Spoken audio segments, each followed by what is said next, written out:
अध्यक्ष, आपके महाविद्यालय कला वाणिज्य महाविद्यालय गुंदारे प्रधानाचार्य, सारण के एसपी मैडम, हिंदी विभाग के प्रमुख अध्यक्ष, प्राध्यापक सर्वज्योति गायकवाड़, जिसने मेरे बारे में आपको बताया कि मैं उनका गुरुदेव हूँ। सूत्र संचालन करने वाली प्राध्यापिका गाड़ी की है और मेरे सामने पीछे बैठी हुई दो प्राध्यापिकाएं हैं और आप सभी छात्र और छात्राएं। कल विश्व दिवस 10 जनवरी हिंदी विश्व दिवस था और ज्योति जी मुझे मिलने आई। सौभाग्यवश, आपके सौभाग्यवश और उनके भी सौभाग्यवश मैं इस महाविद्यालय में अब जो परीक्षाएं शुरू हो गई लोक शिक्षा विभाग सेवा विश्वविद्यालय कोल्हापुर की, तो उस परीक्षा के वास्ते परीक्षक के रूप में मैं यहाँ 4 तारीख से 11 तारीख तक आपके यहाँ परीक्षाएं हैं और भी होगी। तो 9 से पेपर शुरू है, जिसकी वजह से मैं 9 से यहाँ आया। अब कल 10 जनवरी का दिन उसने उसके और मेरे लेट होने के बाद उसने कहा कि उसने मुझे शुभकामनाएं दी और शुभकामनाओं के बाद मैंने पूछा कि तो कुछ तो बनानी चाहिए थी, तो उसने कहा कि सर मैं बना के दो। अब मैं यह नहीं कहूँगा कि कल 10 जनवरी था और आज हम दिवस मना रहे, ऐसा मैं नहीं कहूँगा, क्योंकि क्या होता है कि ये पूरे सप्ताह तक, एक महीने भर पखवाड़े तक इसको हम मना सकते हैं। ऐसा नहीं है कि ये केवल कल के ही दिन की बात थी।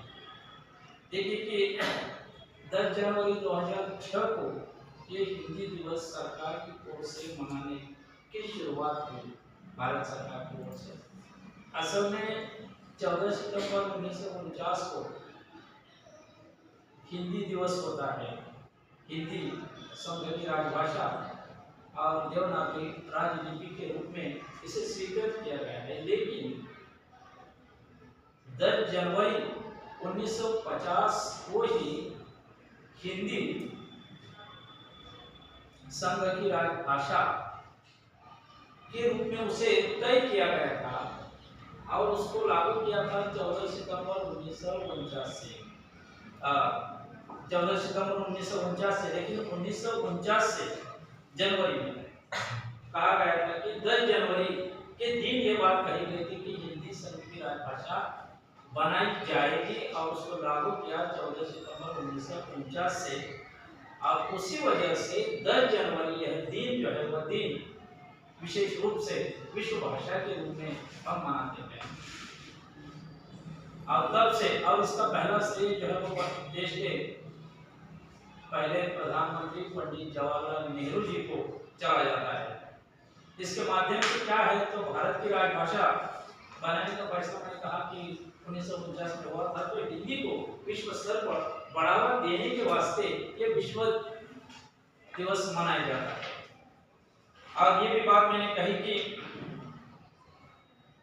हिंदी दिवस के जनक भारतेंदु हरिश्चंद्र माने जाते हैं, क्योंकि उन्होंने अपने नाटकों के पदों के माध्यम से हिंदी को बढ़ावा देने का तत्काल में, मतलब आरंभ में भारतीय लेखक गद्य में लिखने की बजाय वे पद्य में लिखते थे।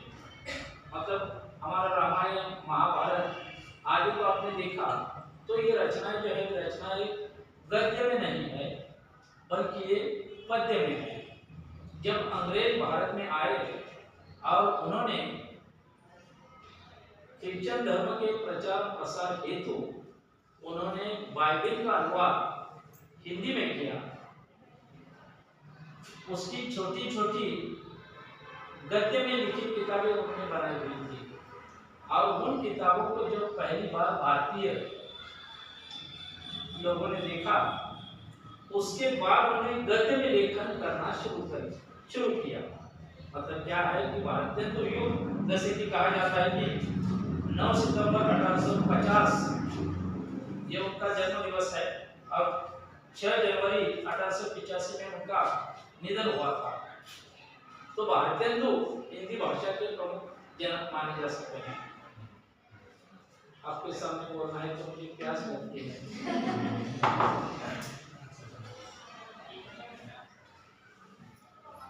पानी पहले मैंने मंगाया था लेकिन जरा देर से आया इस वजह से आपके सामने पीने का प्रयास किया।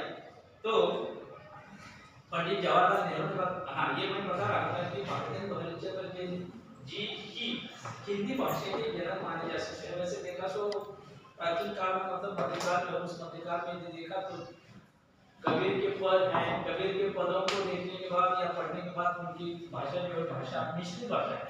कबीर की भाषा को सर्वोपरि भाषा हम कहते हैं, लेकिन उसमें अनेक भाषाओं के शब्दों का मेल दिखाई देता है, जिसकी वजह से धीरे धीरे क्या हुआ हिंदी जो हिंदी पूरे देश भर में फैल चुकी है। मध्यकाल में बहुत से हमारे साहित्यिक मतलब मध्यकालीन जो कवि है, मध्यकाल के बाद रीतिकाल है, उस रीतिकाल के कवि है और रीतिकाल के बाद आधुनिक काल। भारतेंदु का नाम जो मैंने लिया जैसे कि भारतेंदु अंग्रेजों के जमाने में भी भारतेंदु अपने पदों के माध्यम से भारत की दुर्दशा के बारे में जब लिखते हैं तब वे कहते हैं कि रोवहु आवहु सब मिली भारत भाई, रोवहु आवहु सब मिली भारत भाई, आहा भारत दुर्दशा देखी न जाए। और भारतीयों की दुर्दशा उस समय मतलब ये उन्होंने हिंदी में लिखा हुआ है। तो अंग्रेज जब भारत में थे उस समय भारतीयों की दुर्दशा जो थी वह दुर्दशा हमसे देखी नहीं जाती है। वैसे उनका नाटक जो भारत दुर्दशा उसके पदों में यह एक ये पंक्ति आपको मिलेगी। वे कहते हैं कि निज भाषा अहय उन्नति, निज भाषा अहय उन्नति, सब उन्नति को मूल, बिनु निज भाषा के मिटे न ये को शूल। इसका मतलब यह है निज भाषा अहय उन्नति, आपका विकास यदि करना है तो आपको अपनी भाषा आपके पास होनी चाहिए। कि हम हिंदी भाषा हिंदी के अध्यापक है, हिंदी के प्राध्यापक जब हम किसी सेमिनार के वास्ते कॉन्फ्रेंस के वास्ते विदेशों में जाते हैं या देश के कोने कोने में कहीं न कहीं हम लोग जाते हैं और महाराष्ट्र से हम लोग गए हैं वहाँ, तो क्या होता है कि हम वहाँ मंच पर जाने के बाद हिंदी में बात करते हैं, लेकिन पंडाल में या अपने कमरे में आने के बाद हम लोग एक दूसरे के साथ मराठी में बोलते हैं। कक्षाओं में भी क्या होता है कि जब किसी शब्द का अर्थ आपको बताना है तो अर्थ बताते समय जब आपकी समझ में ही अर्थ नहीं आता तब अंत में उसको आपकी मातृभाषा में बताना पड़ता है। और 14 सितंबर 1949 से हिंदी संघ की राजभाषा मतलब हिंदी संघ की राजभाषा हमारे देश की कई राष्ट्रभाषाएं हैं। आज भी हिंदी को 100% राष्ट्रभाषा की मान्यता नहीं मिली है, लेकिन हम उसको मानते हैं। हिंदी जो है वो हिंदी आज पूरे देश में यदि देखा तो किसी एक प्रांत छोड़कर दूसरे प्रांत में हम जब चले जाते हैं उस समय संपर्क की भाषा के रूप में हिंदी की ओर देखा जाता है। क्योंकि हम कर्नाटक चले गए तो कर्नाटक जाने के बाद हम यह नहीं कहते कि कर्नाटक की भाषा में कन्नड़ भाषा में हम नहीं बोलते, या इधर आंध्र में चले गए या तमिलनाडु चले गए तो उधर की भाषा में हम नहीं बोलते। हम पहली बार क्या करते हैं हिंदी में बोलने का प्रयास करते हैं। भले ही दक्षिण की तरफ हिंदी के प्रति उतनी रुचि नहीं होगी, लेकिन वह बात पुरानी हो गई। 1965 के आसपास 1949 में जब यह तय हुआ था कि हिंदी संघ की राजभाषा होगी और देवनागरी राजलिपि, तब दक्षिण वालों ने हिंदी को उतना पसंद नहीं किया था। वो इसलिए नहीं किया था कि उनकी जो भाषाएं हैं वे भाषाएं अलग है, वे उधर मिलती जुलती भाषा है। आप उधर कर्नाटक से गाड़ी जब आती है, मान लीजिए कि बेंगलोर से पुणे की तरफ जाने वाली गाड़ी आई और उस गाड़ी पर जो साइन बोर्ड है उस साइन बोर्ड पर आपने देखने का प्रयास किया तो वे नाम कन्नड़ में है, मतलब 2-3 भाषाओं में रखने पड़ते हैं। एक हिंदी में भी होना चाहिए, क्योंकि बेंगलोर शब्द जो है वह भी एक जैसा आप लोगों को दिखाई नहीं देगा। आप बेंगलोर पढ़ेंगे लेकिन बंगलोर चले जाने के बाद आपको शब्द मिलेगा बंगलुरु, बंगलुरु, बंगलुरु, बेंगलोर, इस प्रकार के शब्द आप लोगों को मिलते हैं। बीजापुर है तो उसको विजयवाड़ा भी बोलते हैं वे लोग, वैजापुर भी बोलते हैं। तो ये बात होती है। तो मैं कहूँगा कि 1949 से हिंदी संघ और देश की राजभाषा बनी, लेकिन दक्षिण वालों ने उसे पसंद नहीं किया था। ये बात सही है, लेकिन धीरे धीरे अब हिंदी उनमें भी रूढ़ सी होती जा रही है, क्योंकि कई बार हम उधर दक्षिण की तरफ चले गए तो बाजार में रास्ते पर जब मोटर के अड्डे पर एक दूसरे से बात लोग करते हैं, तब पराए दूसरे प्रांतों से आए हुए लोग हिंदी में ही बोलने का प्रयास करते हैं। वे अपनी मातृभाषा में तो नहीं बोल सकते। हम यहाँ से जाकर मराठी में तो उनसे बात नहीं कर सकते। आप कर्नाटक के लोग इधर आए तो वे लोग हमसे मराठी में नहीं बात कर सकते, क्या कर सकते हैं? लेकिन धीरे धीरे उधर भी लोग हिंदी सीख रहे हैं और आज विश्व स्तर पर ये 10 जनवरी से जो हिंदी दिवस मनाया जाता है, 10 जनवरी 1975 में पहला अंतरराष्ट्रीय विश्व हिंदी दिवस जो विश्व हिंदी दिवस नागपुर में संपन्न हुआ था। और उसके बाद आज तक करीब करीब 9-10 मतलब कई बार हम लोगों को भी निमंत्रण पत्र उनके आ जाते हैं कि इधर है उधर है। आजकल उसकी संख्या काफी बढ़ चुकी है, मतलब अंतरराष्ट्रीय स्तर पर ये दिवस संपन्न किए जा रहे हैं। लेकिन एक बात ध्यान में रखिए कि 10 जनवरी जो है वह 10 जनवरी विश्व हिंदी दिवस के रूप में माना जाता है। इसके माध्यम से क्या किया जाता है, तो हिंदी को विश्व स्तर पर बढ़ावा देने का प्रयास किया जा रहा है। आज विश्व भाषाएं जो है उन विश्व भाषाओं में हिंदी को उतना गिना नहीं जाता। आप लोग कहेंगे या इधर मेरी छात्रा को कैसा लगेगा कि सर क्या कह रहे हैं, तो सर असली बात सच बात आपके सामने रख रहे हैं कि हिंदी को गिना नहीं जाता। लेकिन हिंदी जो है वो हिंदी बहुत से विदेशी भारत में आए, मतलब फ्रांसीसी से आए, पुर्तगाली आए, फ्रेंच आए, अंग्रेज आए, ये लोग भारत में आए। भारत में आने के बाद वे धीरे धीरे भारत की भाषा जो है वो हिंदी भी धीरे धीरे वे सीख गए। आज विदेश की बहुत सी कंपनियां भारत आ रही है। वो इसलिए कि भारत की आबादी जो है वो विश्व में अब तो मैं कहूँगा कि सबसे ऊंचाई पर है। 146 करोड़ तक भारत की आबादी है और जिसकी वजह से बहुत सी विदेशी कंपनियां भारत को विश्व का बहुत बड़ा मार्केट, बहुत बड़ा बाजार मानती है और इसलिए विदेशी कंपनियां भारत आती है। और भारत आने के बाद उनको मालूम है कि भारत में यदि बाजार करना है या व्यापार करना है तो भारत की भाषा जो भाषा हिंदी हम लोगों को सीखने की आवश्यकता है, जिसकी वजह से विश्व स्तर पर के छात्र जो है बहुत से विदेशी छात्र भारत आते हैं वे केवल हिंदी सीखने के लिए। देखिए कि 1965 या 62 के आसपास देखिए आप लोग देख सकते हैं कि भारत और पाकिस्तान के भारत और चीन के बीच युद्ध हुआ था।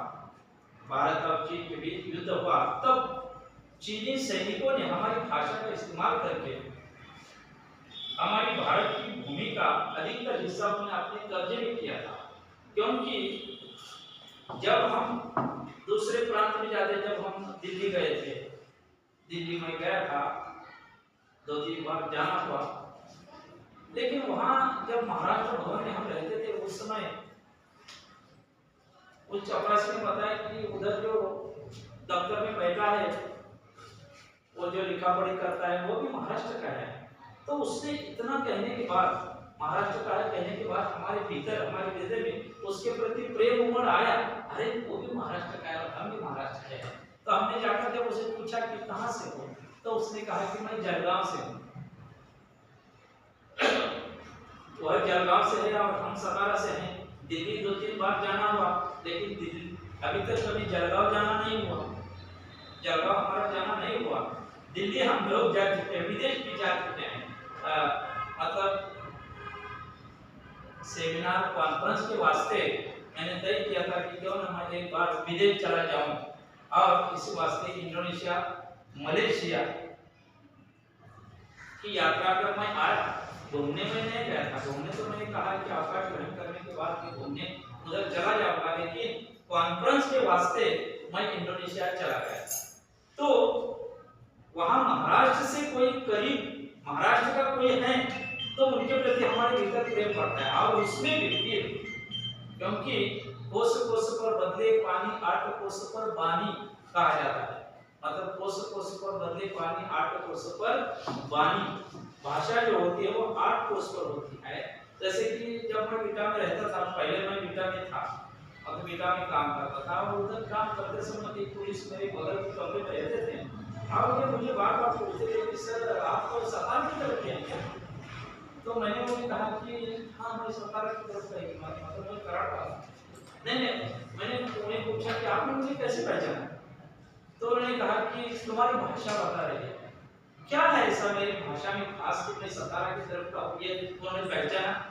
तो कोल्हापुर की तरफ के लोग, सांगली की तरफ के लोग, कराड़ मतलब सतारा जिले की तरफ के लोग जो है उन लोगों की ये मराठी होगी लेकिन थोड़ा थोड़ा सा फर्क होता है। जैसे कि कोल्हापुर की तरफ की भाषा में यदि देखा तो एक शब्द आप लोगों को मिलता है रांडेचा शब्द का भी प्रयोग करते हैं और इधर रांडेचा सुनने के बाद आप लोगों को थोड़ी हंसी भी आई और हमारे मन में गुस्सा भी आता है कभी कभी। इधर हमारे यहाँ हिंदी में गालियां हैं बहन चोद मादर इस प्रकार की गालियां हैं लेकिन उसका अनुवाद मैंने मराठी में किया तो आप कहेंगे सर भाषण देने के लिए आए या आपने गालियां देने के लिए आए तो उसका अनुवाद मराठी में सुनने के बाद आपको बुरा लगेगा लेकिन उधर के लोगों को कुछ उधर के लोगों से आप जब सुनते हैं तब आपको लोग कुछ लगता नहीं है लेकिन इन गालियों का अर्थ अच्छा नहीं है। बहन चोद मादर ऐसा कहा तो वो ठीक नहीं है लेकिन मराठी में सुनने के बाद हमको बुरा लगता है। तो उधर रांडेचा कोल्हापुर के जो लोग मेरे बगल के कमरे में रहते थे वे कहते थे सर आप हमारे बच्चों के साथ अच्छी बात नहीं करते। तो मैंने कहा कि मुझे क्या कहा है मैं तो कभी उनके साथ बुरी बात करता नहीं और मैं कभी भी छात्रों को भी मतलब उनका भी मैं आदर ही करता उनको भी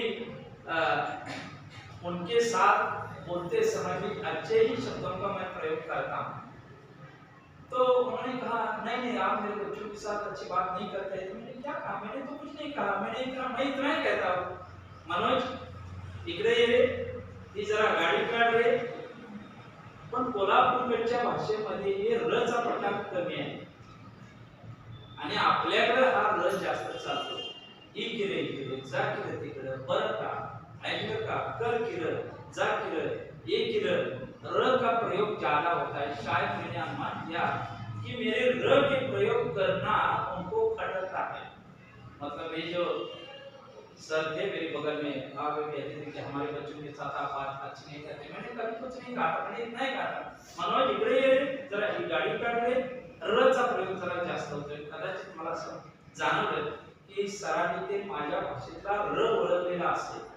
आपल्याकडे आपण म्हणतो की गावात नाही का आता वेगवेगळ्या गावाच्या असल्या उन्हाळ्या परिसरामध्ये आणि मग आपल्या शेतीशी निगडीत कामं असतात मी मराठीमध्ये तुमच्याशी बोलतोय शेतीशी निगडीत कामं असतात आणि त्या कामामधून गावात लोक भेटतात कुणीकडे गेला होता काय नाही तो उद्या भरपूर करायचं आहे 4 बायका बघायच्या होत्या काय म्हणतात 4 बायका बघायच्या होत्या पण बायका हा शब्द आपल्याकडे इतका गुळगुळीत झालेला आहे बायका हा शब्द गुळगुळीत झालेला आहे त्यामुळे त्याचा अर्थ आपल्याला कळत नाही। बघा बायको एकच असते बायको तर एकच असते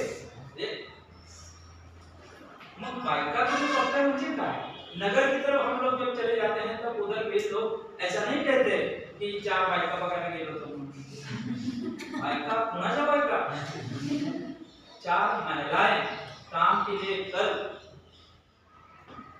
मूंगफलियां निकालनी है और जिसके लिए 4 महिलाएं मैं ढूंढने के लिए गया था मूंगफलियां निकालने तो खेत में काम करने के लिए। चलो तो इधर ये बायका शब्द का प्रयोग किया जाता है और उधर मराठी जब बोलते हैं वे लोग तब वे भी लोग शायद आप लोग क्या छात्र जानते भी होंगे कि आपण इकडे तिकीट काढलं का हो मी काढले तिकीट आपण काय म्हणतो हो मी काढले तिकीट एसटी मध्ये आणि तिकडचे लोक तुम्ही तिकीट काढून राहिले का मी तिकीट काढून राहिले ना मतलब असं मी तिकीट काढून राहिले म्हणजे आपल्याला तिकडचं बोलणं आणि आपलं बोलणं याच्यामध्ये फर्क है। तो इसलिए जो मैंने बात कही थी कोस कोसला बदले पानी 8 कोस पर पानी इसी के अनुसार हमारा देश में ये हिंदी जो है वो हिंदी पहले केवल उत्तरी भूभाग की भाषा थी केवल उत्तरी भूभाग की भाषा थी। इसके पहले जो नाम थे वे नाम थे हिंदुवी हिंदुई दक्षिणी हिंदी रेखता रेखती ये पहले हिंदी के नाम थे और आज ये हिंदी किसी की मातृभाषा नहीं है, क्योंकि इसकी 5 उपभाषाएं हैं। आप हो सकता है ऐसा कि जैसे कि बस में चलते समय लड़की को लड़के का धक्का लगा, उसने जानबूझकर मारा था या धक्का लगा था, मैं उनके पीछे था, मैं भी चल रहा था बस में, तो धक्का लगने के बाद लड़के ने तुरंत बौखलाकर कर उस लड़के से पूछा था क्या कर रहा है, तो वो बोला कि बीकॉम कर रहा हूं।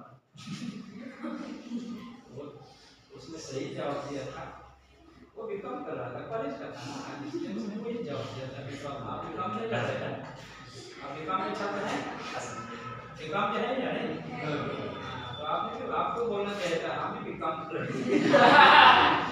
तो आपका काम लगा ये बताना कि काम कर रहे हैं। तो पहले ये हिंदी किसी की मातृभाषा नहीं है, क्योंकि हिंदी की 5 उपबोलियां है। हिंदी यह एक सामूहिक नाम है। हिंदी क्या है? यह सामूहिक नाम है। इसकी जो 5 उपभाषाएं हैं, उन 5 उपभाषाओं में हम कहेंगे कि पश्चिमी हिंदी है, पूर्वी हिंदी है, बिहारी हिंदी है, पहाड़ी हिंदी है और राजस्थानी हिंदी है। ये 5 इसकी उपभाषाएं हैं और 5 उपभाषाओं का सामूहिक नाम है हिंदी, हिंदुई, हिंदवी, रेखता, रिक्ति। लेकिन आज उसका प्रयोग हिंदी के रूप में अधिक किया जाता है। मैं कहूँगा कि ऐसा नहीं कहूँगा कि ये किसी की मातृभाषा, मतलब मातृभाषाएं जो हैं हिंदी की जो 5 उपभाषाएं, 5 उपभाषाओं के भीतर उसकी 18 बोलियां हैं और पश्चिमी हिंदी की एक बोली के रूप में आज जो आपके सामने हिंदी का प्रयोग जो किया जाता है, हिंदी जो भाषा बोली जाती है वह खड़ी बोली बाजार में ये खड़ी है और इसी कारण इसका प्रयोग सबसे अधिक होता है। विदेशी भारत में आए और भारतीय लोग आज विदेशों में व्यापार के बहाने चले गए, तो वे उधर हिंदी में एक दूसरे के साथ बात करते हैं। जैसे कि जब विदेश भारत में थे उस समय भारत के बहुत से युवकों को वे विदेश ले गए।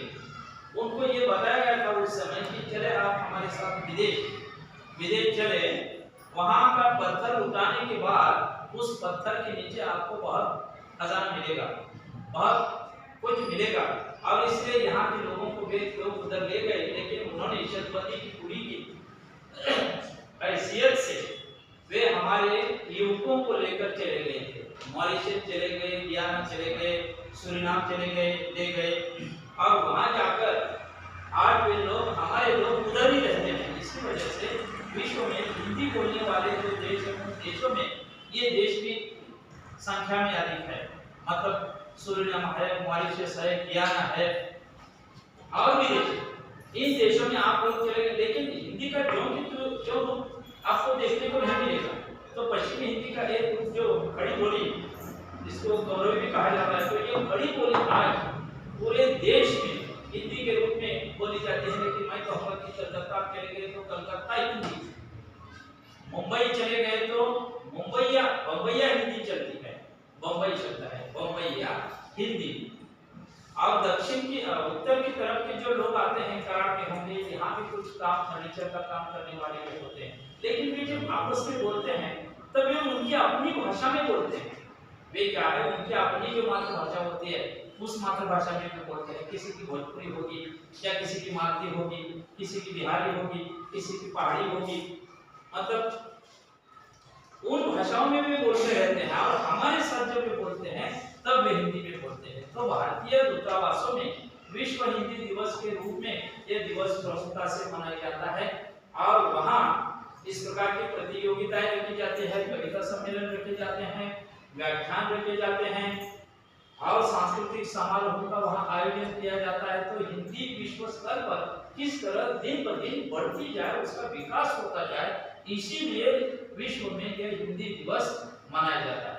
आज हमारे देश के, जैसे मैंने कहा था कि मैं आपको बात बता रहा था, बीच में मैंने छोड़ दी कि भारत और चीन के बीच जब युद्ध हुआ था उस समय उन्होंने हमारी भाषा का प्रयोग किया था अंत में, हिंदी चीनी बाय बाय, हिंदी चीनी बाय बाय। वह भाई भाई कह रहे थे या बाय बाय कह रहे थे? हाँ, वे अपनी झंडी लेकर अपनी भूमि से आगे बढ़ रहे थे। हिंदी चीनी बाय बाय।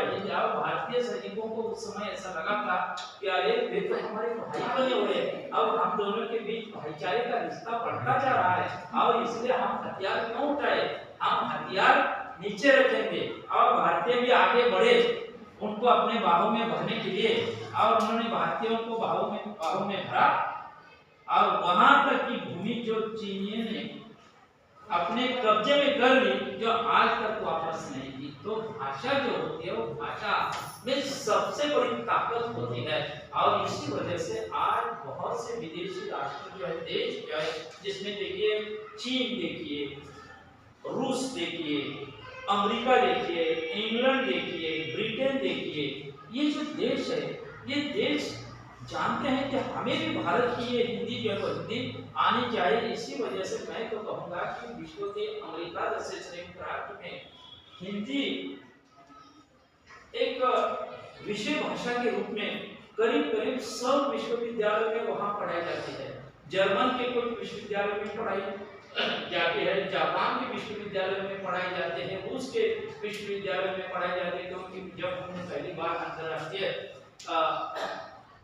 हिंदी सेमिनार रखा था, तब हमने रूस से एक अतिथि को, जो भारत के ही है लेकिन रूस में हिंदी शिक्षक के रूप में उधर भी काम करते हैं, जर्मन से हमने लोगों को बुलाया हुआ था। मतलब जब हमने अपने सतगुरु काटी महाराज महाविद्यालय में हमने अंतर्राष्ट्रीय सेमिनार का आयोजन किया था, उस समय अतिथि के रूप में मॉरिशस से हमने लोगों को बुलाया हुआ था, जर्मन से हमने लोगों को बुलाया हुआ था। वे आए नहीं थे उस समय, क्योंकि उस समय कोरोना के दिन थे और कोरोना के दिनों में वह कार्यक्रम था, जिसकी वजह से ये ऑनलाइन ही वह सब संपन्न हुआ। तब क्या हमारे सामने दूसरा कुछ विकल्प नहीं था, लेकिन समारोह को लेना था। तो इसके माध्यम से क्या होता है कि हमारी हिंदी जो है हिंदी विश्व स्तर पर, आज विश्व स्तर पर यदि देखा तो भारत की सबसे ज्यादा बोलने वाली 2 भाषाएं मिलेगी, और उसमें भोजपुरी एक है और दूसरी जो है वो दूसरी हिंदी है।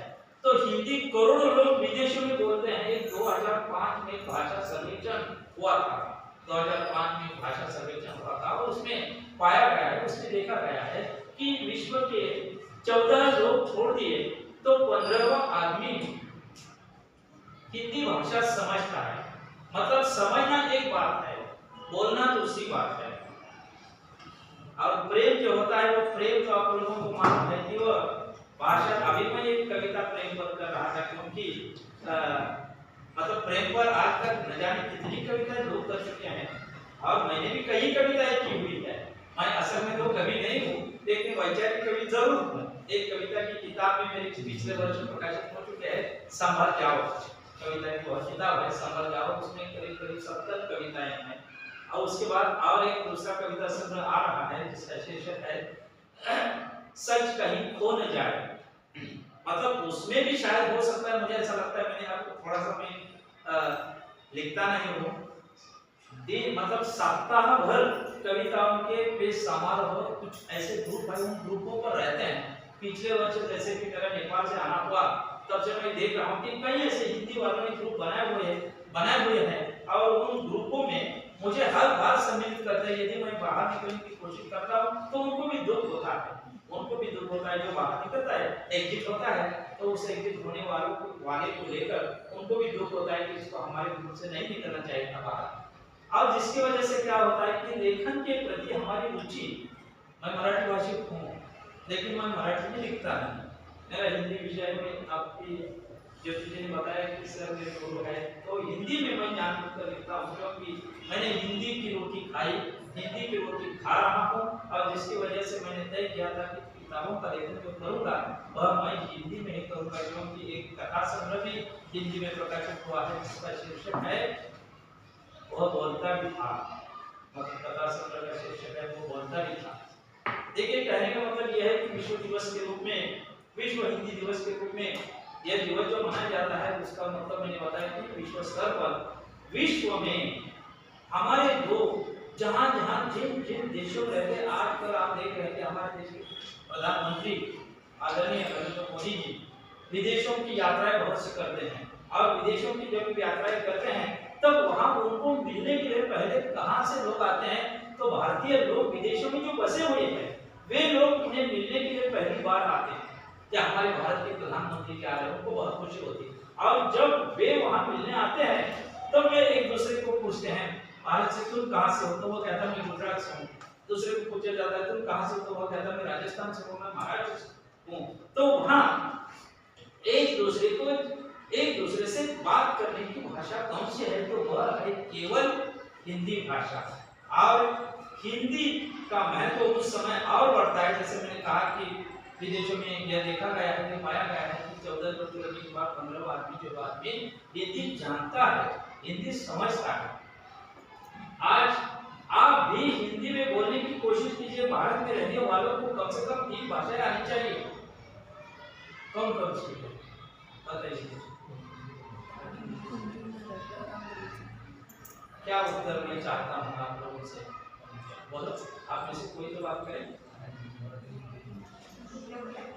ये तो आप लोगों को बोलना सीखना है। बोलने वाला ही बाजार में चल सकता है। वहाँ आप जो छोटे बच्चों का बाजार दिखाई दे रहा है आपको, जो बच्चा ज्यादा बोलेगा वह बाजार कर पाएगा। हम मराठी मध्ये म्हटलं जातं बोलणाऱ्याच्या विकल्या जातील पण न बोलणाऱ्याचे गहू सुद्धा विकले जाणार नाही। जर तुम्ही नाही बोलला ना तर तुमचे गहू सुद्धा बाजारात चांगल्या क्वालिटीचे असून विकले जाणार नाही। जेव्हा तुम्हाला हे बोलता आलं पाहिजे, मोकळी वाटली जरी तुम्ही अशी बाजारात घेऊन उभं राहिला आणि म्हटला 20 रुपये 20 रुपये 20 रुपये शुद्ध ऑक्सिजन ह्याच्यात भरलेलं आहे, शुद्ध ऑक्सिजन ह्याच्यात भरलेलं आहे, आणि तुमचे 4-5 मित्र बाजूला ठेवायचे आणि त्याला वाटली उड्या लावायची आणि लगेच त्याला खिशातून पैसे काढायचे, लगेच पैसे असे काढायचे आणि मीची नोट काढली की लगेच असं म्हणायचं चला द्या मला। 10-12 मित्र आपलेच लावायचे की लगेच तुमच्यासारखे बाजारात असणारे ते सुद्धा म्हणतात मित्र फोड़त नहीं आपकी कसरा वाया डालो क्या बात नहीं पड़ती। तो ये बाजार का ये तरीका जो है, एक छोटी उम्र से आप लोगों को ये सीखना है। जो बोलता है वही बाजार में चल सकता है। अगर आप बोले नहीं तो आप बाजार में नहीं चलेंगे। ये बात ध्यान में रखिए, ये बात आप लोग गांठ बांध कर रखिए कि यदि आप बोलना नहीं सीखेंगे, आप बोल सकते हैं, आप गूंगे तो नहीं है। आप गूंगे हैं क्या? नहीं है। दूर दूर बिल्डिंग में जब हम रहते हैं तब गूंगे रहकर हम एक दूसरे पर प्रेम करते हैं ना, ऐसा प्रेम हुआ था एक लड़की का और एक लड़के के बीच। वह लड़की थी कन्नड़ की और लड़का था हमारा। बड़े बड़े शहरों में आप लोगों को मालूम है, बड़े बड़े शहरों में आप लोगों को मालूम है बहुत करीब बिल्डिंग होती है, उसमें 150 तक फ्लैट रहते हैं, लेकिन एक बिल्डिंग का आदमी दूसरी बिल्डिंग में नहीं जा सकता। या जा सकता है? नहीं जाता ना। तो उन्हें मिलना है तो कहीं दूर जाकर बाहर मार्केट में मिलना है ना, तो वे एक दूसरे के साथ ऐसे हाथ के इशारे करते करते एक दूसरे के करीब आते हैं, एक दूसरे को चाहने लगते हैं, इतने चाहने लगते हैं कि आखिरी बात तो आप लोगों को मालूम है, मैं तुम्हें जी जान से चाहता हूँ और मैं तुमसे प्रेम कर रहा हूँ, मैं तुमसे ब्याह भी करना चाहता हूँ। और इसी के अनुसार मैं थोड़ी सी ऐसी मजाक की बात आपके सामने रख रहा हूँ कि कहीं ऐसा ना हो कि आप लोग बोर हो जाए। और प्रेम हो गया, एक दूसरे से मिले, लेकिन करीब आने के बाद क्या हुआ, उन्होंने चोरी छिपे ब्याह भी किया। और फिर घर वालों को बताया ऐसा ऐसा हुआ है, लेकिन उसको मराठी आती थी क्योंकि बहुत कन्नड़ की थी और ये मराठी से और फिर घर वाले मान लिया कि आखिर बच्चों की जहाँ खुशी है हम वहाँ दुख क्यों मनाएं। घर वालों ने माना कि जाने दो, आप उनको शादी कर दीजिए। तो अब एक बच्चा और एक बेटी, उनको भी एक बेटी तो सौभाग्यवश थी और इनको एक बेटा था। एक बेटे को कभी छोड़ नहीं सकते और भी अपनी बेटी को नहीं छोड़ सकते, उसका भी क्या थोड़ी भी करेंगे। और इन दोनों की शादी हो गई। शादी होने के बाद किसी कारणवश आप लोगों को मालूम है कुछ हमारी परंपराएं होती है, रीति रिवाज होते हैं, रीति रिवाजों के अनुसार उनको कर्नाटक जाना पड़ता है। और ये रेल से जा रहे थे, रेल मुंबई से निकली हुई थी। रेल, मुझे भी घूमने फिरने की जरा आदत है, क्योंकि जब मुझे कन्याकुमारी जाना था तब हमने टिकट पूना से निकाला था। इधर हम चिपळूण से भी निकाल सकते थे, लेकिन हमने जानबूझकर पूना से निकाला था। पूना से हम जाएंगे सोलापुर, मतलब सोलापुर के बाद हम कर्नाटक में, कर्नाटक के बाद हम आंध्र में जाएंगे, आंध्र के बाद हम तमिल में जाएंगे, तमिल के बाद हम केरल में जाएंगे और केरल के बाद फिर तमिल में कन्याकुमारी पहुंचने। तो मुझे भी जरा टहलने घूमने फिरने की आदत है, जिसकी वजह से हमने ऐसी लंबी यात्रा की थी। तो सोलापुर के आगे बढ़ने के बाद रेल कर्नाटक में गई, और कर्नाटक में ही तो उनको जाना था। तो वो पूछ रहा था, गाड़ी रुकती थी तो वो उसको पूछता था ये कौन सा स्टेशन है, वो उधर कन्नड़ में लिखे हुए गाँव के नाम थे। तो उसको उसको पूछने के बाद वह कहती ये ना तेरी कन्नड़ येते ना तुम्हाला नाही ना मग असं ते मग पावलं मला म्हणायचं नाही, माझं वाईट बोल सगळा ये ना तेरी, त्याला वाटतं बहुतेक ये ना तेरी गाव है। उसके आगे गाड़ी गई, उसके आगे गाड़ी जाने के बाद गाड़ी रुक गई। गाड़ी रुकने के बाद फिर उसने पूछा ये कौन सा गाँव है, तो उसने कहा ये ना तेरी। उसको ऐसा लगा कि हाँ बराबर है। फिर आगे गाड़ी गई, आगे गाड़ी जाने के बाद गाड़ी रुकी, गाड़ी रुकने के बाद फिर उसने पूछा ये कौन सा गाँव, तो उसने कहा ये ना तेरी। तो उसको ऐसा, उसको क्या लगा जैसे कि हमारे यहाँ गांव है, ते कुठलं रेटरे, पुढं कुठलं रेटरे खुर्द, त्याच्या पुढं कुठलं समजा दुसरं रेटरे हरणाक्षर, नाही का आपल्याला ही गावाची नावं आहेत, हे खुर्द, हे बुद्रुक, आणखी कोणतं बघा आहे तशी गावाकडे आहेत की नाही, त्याला पण तसंच वाटतं बोलते की ये ना तेरी, हाँ अगले स्टेशन पर गाड़ी रुकने के बाद ये बुद्रुक लगता है। अगले स्टेशन पर चले जाने के बाद गाड़ी रुकी, उसने पूछा तो उसने कहा कि ये ना तेरी, तो उसने कहा कि उसे ऐसा लगा कि हाँ ये तो अक्षर होगा। और इसी के अनुसार अगले स्टेशन पर चले जाने के बाद आखिर भारतीय पूर्व भारत में पूर्व प्रधान संस्कृति चलती है। उसको गुस्सा आया कि मैं जब हर बात पूछ रहा हूँ वो पूछते कहते हैं मुझे कि ये ना तेरी क्या बात है आगे दीजिए न जाने अनजाने में वो जानबूझकर मारना नहीं चाहता था, लेकिन अनजाने में वो उसको मार बैठा, एक थप्पड़ उसने मारा, उसको मारना नहीं, लेकिन अनजाने में ये ना तेरी क्या बात है, मैं बार-बार पूछ रहा हूँ कि ये गाँव कौन सा, ये गाँव कौन सा, तो कहते ये ना तेरी, तो बोले ये बोली थी।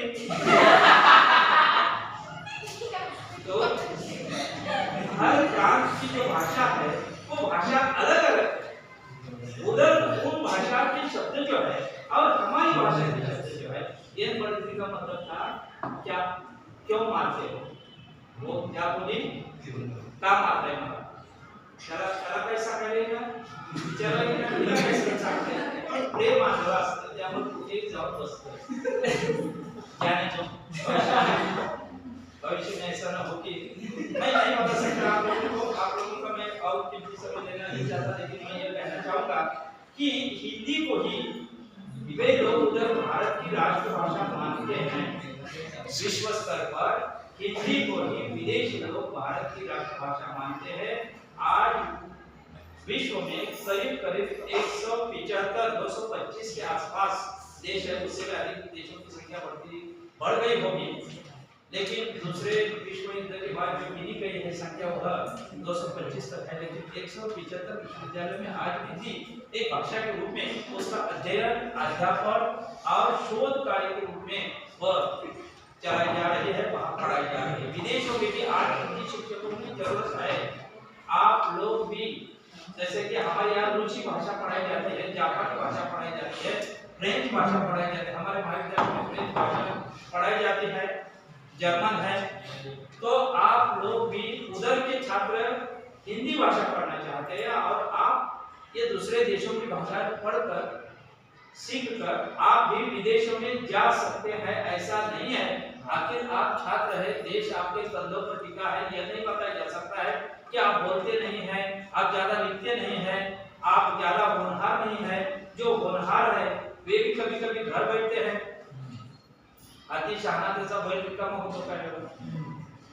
जो मध्यमवर्गीय विद्यार्थी आहे तो सुद्धा भविष्यात चांगली प्रगती करू शकतो असं नाही. तेव्हा तुम्ही सुद्धा विदेशामध्ये भविष्यात भेटला तुमच्या मॅडमला तर असं होऊ शकतं की बाळा तू कुठे आहेस, तर तुम्ही म्हणू शकता की मी आता फॉरेनमध्ये आहे आणि मी तिथे जर्मन विषय घेऊन मी त्या देशात तिकडे त्या कंपनीमध्ये काम करत आहे. तो ये बात है, ऐसा नहीं है कि आप विदेश नहीं जा सकते, आप जा सकते हैं. और आजकल विदेश इतना करीब आ चुका है, इसी वजह से आप नहीं जा सकते. तो आज मैंने बताया कि ये जो व्यापक संचार की जो भाषा है विश्व में, उसमें अंग्रेजी भाषा है, जर्मन है, फ्रेंच है, स्पेनिश है, पुर्तगाली है, डच, अरबी, रूसी और चीनी, ये भाषाएं जो है वे व्यापक संचार की भाषा है. उसमें हिंदी का नाम नहीं है. हिंदी जो है वो हिंदी केवल बाजार की भाषा है. विश्व के बाजार की भाषा कौन सी है? तो हिंदी है. जैसे मैंने कहा कि भारत में ही हिंदी के कई रूप हैं, लेकिन ये हिंदी की एक खासियत मान लीजिए कि हिंदी बहुत लचीली है. हिंदी क्या है? लचीली है. जैसे कि हम कहते हैं छात्र को, किसी के छात्र से बात करते हैं तुम्हें क्या चाहिए, तो वो छात्र बोल सकता है कि मुझे अब चाय चाहिए. करीब करीब आधा घंटा हो गया हम बैठ चुके हैं. तो एक छात्र बोलेगा मेरे को चाय चाहिए, और एक छात्र क्या बोलेगा मुझे चाय चाहिए, हमें चाय चाहिए, और एक बोलेगा हमको चाय चाहिए. बराबर है. तो इसी तरह कहने का मतलब यह है कि हिंदी लचीली है. हिंदी लचीली है और इसी वजह से किसी भी प्रांत में वो बोली जा सके. आज हिंदी की हमारी ये जो फिल्में हैं, ये फिल्में विदेशों में पहुंची है और इन फिल्मों ने विदेशों के भीतर हिंदी के प्रति इतनी रुचि बढ़ाई हुई है कि जिसकी वजह से बहुत सी विदेशी फिल्में हिंदी में डब हो रही है. दक्षिण की बहुत सी फिल्में आज हम देख रहे हैं कि दूरदर्शन पर आप देखते हैं आज हमारी हिंदी फिल्मों को हम उतना पसंद नहीं करते, लेकिन दक्षिण की जो केवल कथा वाली फिल्में हैं उनमें गीत नहीं होते, लेकिन हिंदी फिल्मों में हमारे हृदय के मन के भाव होते हैं और उधर की फिल्मों में केवल कथा होती है. तो कहने का मतलब यह है कि जो विदेश मतलब ये संचार भाषा विश्व स्तर पर की है, उस विश्व स्तर की संचार भाषाओं में आज हिंदी अपना कदम रख चुके हैं और हिंदी को गतिशील बनाने का श्रेय आप जैसे छात्रों के कंधे पर है. मैं अंतिम बात आपके सामने रखता हूं और अपनी बात को पूर्ण चिन्ह लगा देता हूं, क्योंकि ऐसा न हो कि आपका ज्यादा और कीमती समय मैं ले रहा हूं. तो 10 जनवरी 1950 को मैंने कहा कि भारतीय संविधान द्वारा हिंदी को भारत की आधिकारिक भाषाओं में से एक के रूप में मान्यता दी गई थी और तब से 10 जनवरी यह दिन जो है विश्व दिवस के रूप में मनाया जाता है. भारतीय भाषाओं में सबसे पुरानी भाषा पाली है. भारतीय भाषाओं में सबसे पुरानी भाषा पाली है. पाली से आगे तमिल और तमिल के बाद फिर संस्कृत भाषा आती है. मतलब पाली से ही वह भी विकसित है. ग्रीस, पोलैंड, ईरान आदि से बहुत से विदेशी भारत आए और पाली विकास के दौर गुजर रही थी उस समय और धीरे धीरे संस्कृत का विकास हुआ. तो मैं इतना ही आप लोगों को अंत में जाते यह कहूँगा कि आज देश के भिन्न भिन्न भाषाओं में जो अनेक देशी भाषाएं बोली जाती है, उनमें एक भाषा ऐसी है जिसमें शेष सब भाषाओं की अपेक्षा एक भारी विशेषता है, जो मैंने बात आप लोगों के सामने रखी कि वह संवाद स्थापित करने के लिए हिंदी ही आवश्यक है. सब भाषाओं में यदि संवाद स्थापित आप लोगों को करना है एक प्रांत से दूसरे प्रांत में जाते समय, तो हिंदी ही आवश्यक भाषा है. भारत का आत्मीय संबंध अन्य देशों के साथ बढ़ाने के लिए हिंदी का ही उपयोग हो सकता है. विदेश जाने के बाद आपको क्या पहचानेंगे? भारत के नहीं, हिंदी भाषी के रूप में आपकी पहचान होगा. आप भले ही खर्राटे की अंग्रेजी वहां जाकर बोले, लेकिन आपको यदि हिंदी नहीं आती है तो ये भारतीय होने के नाते आपकी कमजोरी वहां साबित होगी. भारत के हैं और आपको हिंदी नहीं आती. तो मैंने जो सवाल आपको पूछा था कि आपको कितनी भाषाएं आनी चाहिए, और कौन सी है? हाँ? हिंदी, मराठी और इंग्लिश, ये 3 भाषाएं आपको आती। और एक बात मैं कहूंगा कि एक संपर्क, एक करीब के प्रांत की भाषा भी आनी चाहिए। यदि आप कर्नाटक के बहुत करीब पढ़ रहे हैं तो कर्नाटक या कन्नड़ भाषा जो वो भी थोड़ी सी आपको जानने की आवश्यकता है, समझने की आवश्यकता है।